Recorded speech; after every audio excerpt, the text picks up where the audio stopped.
Jā, Latelekom atbalsta Latvijas reģionu televīziju.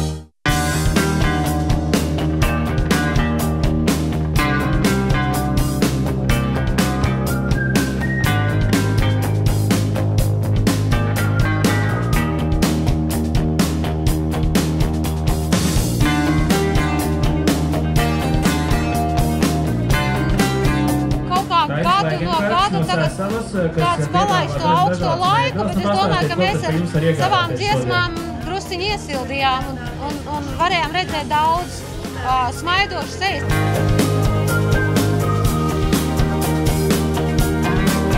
Skatos, kas notiek, izbaudu svētkus Dobelē. Arī balvu ieguva, ja? Nu, principā jā, negaidīt.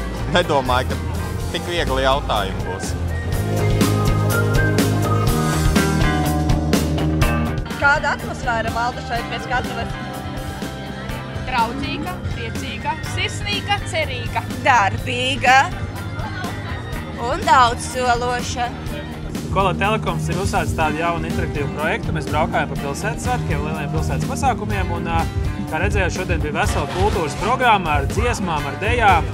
Vēl vēlāk sekos kultūras kopu uzstāšanās un tas viss ir darīts tāpēc, lai cilvēkiem būtu prieks.